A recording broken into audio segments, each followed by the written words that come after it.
ഇപ്പോൾ V Sivadasan M P ചേരുന്നുണ്ട് നമ്മോടൊപ്പം. വി ശിവദാസൻ, ഇന്ന് 50,206 കോടി രൂപയാണ് 17 സംസ്ഥാനങ്ങളും കേന്ദ്രഭരണ പ്രദേശങ്ങളും കൂടി വായ്പയ്ക്കായി കടപ്പത്രം പുറത്തിറക്കുന്നത്, ലേലം വിളിക്കാൻ പോകുന്നത്. കേരളത്തെ സംബന്ധിച്ച് ദേശീയ തലത്തിലടക്കം വലിയ തരത്തിലുള്ള തെറ്റായ പ്രചരണങ്ങളാണ് കേന്ദ്രം നടത്തിക്കൊണ്ടിരിക്കുന്നത്.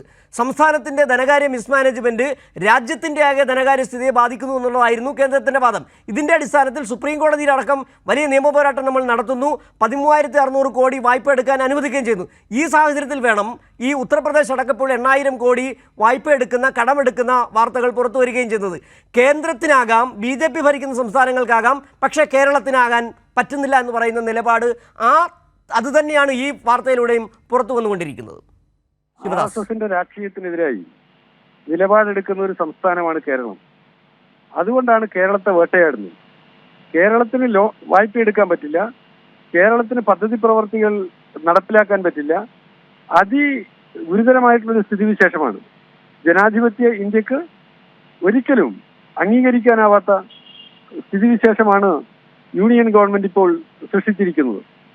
GDP-യുടെ 3% വായ്പാ പരിധിയൊക്കെ പറയുന്ന യൂണിയൻ സർക്കാർ വാങ്ങിക്കൊണ്ടിരിക്കുന്ന വായ്പയുടെ വലിപ്പം നമ്മളെ ആകെ ഞെട്ടിക്കുന്നതാണ്.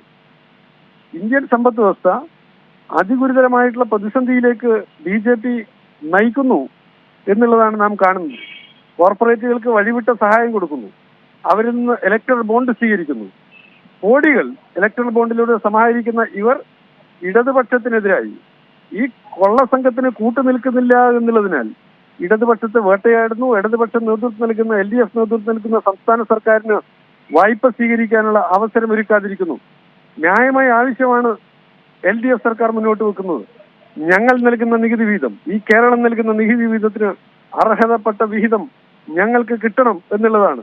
1 രൂപ നികുതി നൽകുന്ന കേരളത്തിലെ ഒരു നികുതിദായകന് അവൻ നൽകുന്നതിന്റെ 25% പോലും തിരികെ കിട്ടാത്ത ഒരു സ്ഥിതിവിശേഷമാണ് ഇപ്പോൾ നിലനിൽക്കുന്നത്. എന്നാൽ മറ്റ് പല സംസ്ഥാനങ്ങളിലും, ഉത്തർപ്രദേശ് ഉൾപ്പെടെയുള്ള സംസ്ഥാനങ്ങളിൽ 5 രൂപക്ക് മുകളിൽ അവിടെ തിരികെ കിട്ടുമ്പോൾ എന്തുകൊണ്ട് കേരളത്തിന് അർഹതപ്പെട്ട നികുതി വിഹിതം തരുന്നില്ല എന്നുള്ളത് സുപ്രധാനമായിട്ടുള്ള ചോദ്യമാണ്.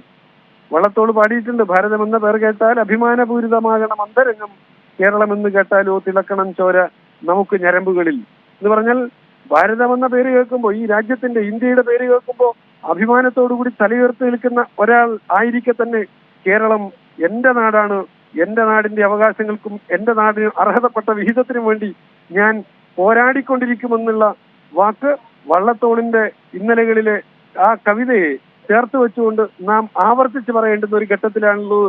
ഒരു സംസ്ഥാനത്തെ ഇത്രമേൽ ആക്രമിച്ചുകൊണ്ടിരിക്കുന്നത് ജനാധിപത്യ ഇന്ത്യക്ക്, മതനിരപേക്ഷ ഇന്ത്യക്ക് അംഗീകരിക്കാനാവില്ല.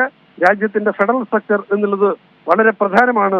ഭരണഘടനയുടെ സംരക്ഷണമാണ് ഫെഡറൽ സ്ട്രക്ചറിലൂടെ ഉദ്ദേശിക്കുന്നത്. അതുകൊണ്ട് കേരളത്തിനെതിരായിട്ടുള്ള ഈ കൊടിയ അനീതി, ആ അനീതിക്കെതിരെ എല്ലാ ആളുകളും ഒന്നിച്ചണിനിരക്കണമെന്നുള്ളതാണ് എൻ്റെ അഭ്യർത്ഥന. ശ്രീ ശിവദാസൻ, ഇതിനകത്ത് ഉയരുന്ന മറ്റൊരു പ്രശ്നം, കേരളത്തെ സംബന്ധിച്ച് നമ്മളറിയാം, നമ്മൾ നിയമപോരാട്ടം നടത്തുന്നുണ്ട്, കേന്ദ്രത്തിനെതിരെ സമരം നടത്തുന്നുണ്ട്. അങ്ങനെ വലിയൊരു സമരമുഖം തുറക്കാനും പ്രതിരോധം സൃഷ്ടിക്കാനും കേരളത്തിന് കഴിയുന്നുണ്ട്, കേരള സർക്കാരിന് കഴിയുന്നുണ്ട്.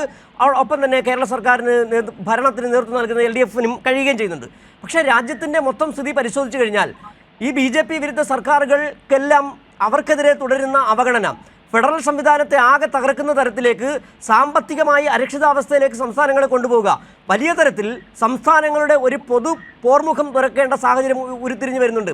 അതിന് പുതിയ ദിശാബോധം കാട്ടുന്നത് കേരളം തന്നെയാണ്. ദേശീയ തലത്തിൽ സമരവുമായി പോകുന്നു, സുപ്രീം കോടതിയിലടക്കം കേസുമായി പോകുന്നു. സംസ്ഥാനവും കേന്ദ്രവും തമ്മിലുള്ള ഈ നികുതി വിഹിതം പങ്കുവെക്കുന്നതിനെ സംബന്ധിച്ച് സുപ്രീം കോടതിയെ കാര്യങ്ങൾ ധരിപ്പിക്കുന്നു. പക്ഷേ രാജ്യതലത്തിൽ മറ്റ് സംസ്ഥാനങ്ങളുടെ അടക്കം വലിയ തരത്തിലുള്ള ഒരു പുതിയ പോർമുഖം തുറക്കേണ്ട സാഹചര്യം ഉരുത്തിരിഞ്ഞു വന്നിരിക്കുകയല്ലേ പുതിയ ഈ തെരഞ്ഞെടുപ്പ് കൂടി വരുന്ന സാഹചര്യത്തിൽ? സംസ്ഥാനങ്ങളെ ദുർബലപ്പെടുത്തുക എന്നുള്ളത് യൂണിയൻ ഗവൺമെന്റിന്റെ നയമാണ്. അതാണ് അവർ ചെയ്തുകൊണ്ടിരിക്കുന്നത്. സംസ്ഥാനങ്ങളെ ദുർബലപ്പെടുത്തുക എന്നുള്ളത് RSSന്റെ നയമാണ്, കോർപ്പറേറ്റുകളുടെ നയമാണ്. അപ്പൊ ഈ നയത്തിനെതിരായി ശബ്ദിക്കുന്നത് ഇടതുപക്ഷമാണ്. തീർച്ചയായും കേരളത്തിലെ LDF സർക്കാർ മറ്റ് സംസ്ഥാനങ്ങളെ കൂടി കണ്ണിചേർത്തുകൊണ്ടുള്ള, കൈകോർത്ത് പിടിച്ചുകൊണ്ടുള്ള പ്രതിരോധ പ്രവർത്തനങ്ങൾക്ക്, പ്രതിഷേധ മാർഗങ്ങൾക്ക് ആസൂത്രണം നൽകും. ഇന്നലകളിലും അത് ചെയ്തിട്ടുണ്ട്, അത് തുടരുക തന്നെ ചെയ്യുമെന്നുള്ളതാണ് ഓർമ്മപ്പെടുത്തേണ്ടത്. ശരി, വളരെ നന്ദി ശ്രീ വി ശിവദാസൻ ഈ സാഹചര്യത്തിൽ ഞങ്ങളോട് പ്രതികരിച്ചു.